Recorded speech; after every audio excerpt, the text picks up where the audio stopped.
First of all, Happy New Year, everyone. 2023, a new year, and we also have a new way of presenting the earthquake forecasts. We are very excited about it, and I hope you will enjoy the forecasts even better. We're going right into it. We look at the seismic activity that we had in the last couple of days. With a magnitude 6 earthquake southeast of Loyalty Islands on December 28th, that was the largest earthquake. And also on January 1st, that was the day that we considered more critical, and we see magnitude 5.8 on the southern East Pacific rise. That was the largest seismic activity that we have. This very much depends on the condition of Earth's crust. We do not know the amount of stress between faults, and depending on the amount of stress, we see the increased seismic activity in relationship to the planetary and lunar geometry. So we can anticipate larger earthquakes based on the planetary and lunar geometry in the solar system, but we do not know exactly how large the seismic activity will be. Sometimes Earth is pretty much in a lull period and we only see some seismic increase like the 5.8 on January 1st or the borderline 6 on December 28th. So what to expect for the coming days?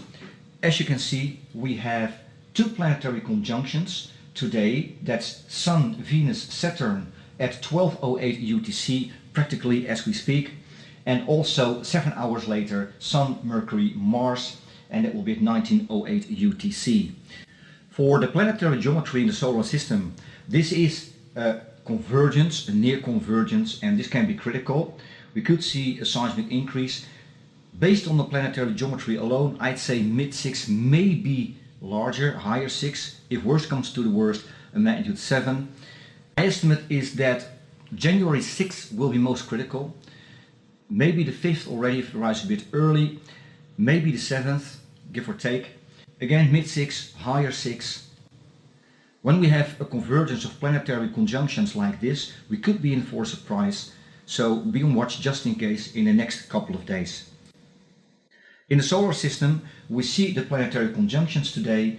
That is Sun, Venus and Saturn, and also Sun, Mercury and Mars. Again, pretty much a convergence. Then on the SSGI graph, we see the planetary and lunar peaks. Purple peak is the planetary geometry involving Venus, and we see that right there. That's the Sun, Venus, Saturn conjunction, closely followed by the Sun, Mercury, Mars conjunction. Again, there are only 7 hours in between. The planetary geometry is followed by a lunar peak, that's the green peak, and around that time we could see a seismic increase. Could be well into the 6 magnitude range, but again, that very much depends on the condition of Earth's crust, and the amount of stress between faults is the one thing that we cannot measure. Later on in the week we also see critical planetary geometry converging, and that could also be followed by larger seismic activity in the days following. I'll cover that in the next update. Always check out the website for the latest updates, and also the social media. You can find the links in the upper right on the website. Frequent updates, be sure to check them out. Be safe, until next time.